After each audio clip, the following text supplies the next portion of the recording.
13 590 candidats, dont 6 638 filles, affrontent les épreuves du test national de sélection et d'orientation scolaire et professionnelle dans la province du Haut-Uélé. Le lancement officiel a eu lieu ce jeudi à l'Institut Saint-Rosaire du Ziro, centre choisi pour le coup d'envoi. Pour cette session 2026, la province du Haut-Uélé compte 52 centres de passation.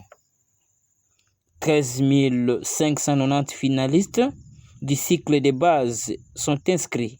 Parmi eux, 6 638 filles. Une légère avancée des filles saluée par les autorités.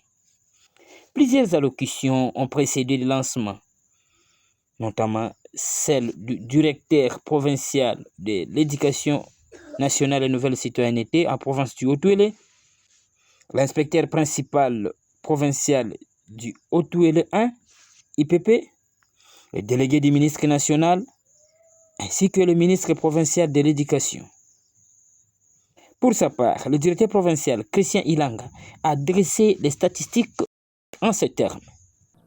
Excellence, Monsieur le ministre en charge de l'éducation, distingués invités, voilà comment se présentent les effectifs de cette année. Il y a 13 590 candidats inscrits au rôle, dont 6 638 filles qui seront reçues dans les 52 centres de TENASOSPE. Tous les autres intervenants ont insisté sur la crédibilité du test tout en saluant le courage des enseignants. À son tour, le vice-gouverneur Christophe Dara Matata a officiellement lancé les épreuves au nom du gouverneur Jean Bakomito. Chers élèves, soyez calmes et sûrs de vous-même. Ne vous laissez pas influencer par les choix des autres. Parlez avec vos parents sur vos préférences et sur vos aptitudes. Acceptez les choix opérés par les services d'orientation. C'est pour votre bien-être. Je vous souhaite une très bonne chance.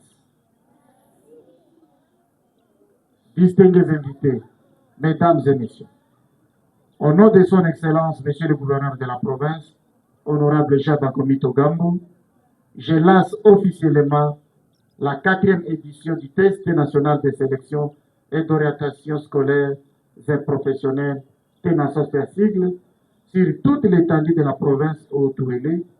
Je dis et je vous remercie.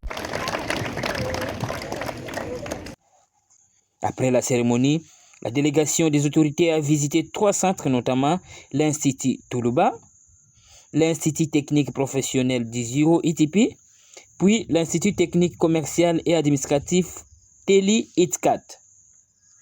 À l'ITP, les officiels ont échangé avec les candidats déplacés de guerre qui participent aux épreuves malgré leurs conditions difficiles de fuite des atrocités causées par les EDF à Mungwere. Il faut rappeler que les TENASOSPE orientent les élèves de la 8e année vers les humanités ou la formation professionnelle selon leurs aptitudes. Les résultats sont attendus dans les prochaines semaines. À Iziro, les autorités assurent que toutes les dispositions sont prises pour sécuriser les copies et garantir la transparence. Prenez, manipulez librement, regardez tous les coins, vérifiez. L'enveloppe est intacte. L'enveloppe est intacte.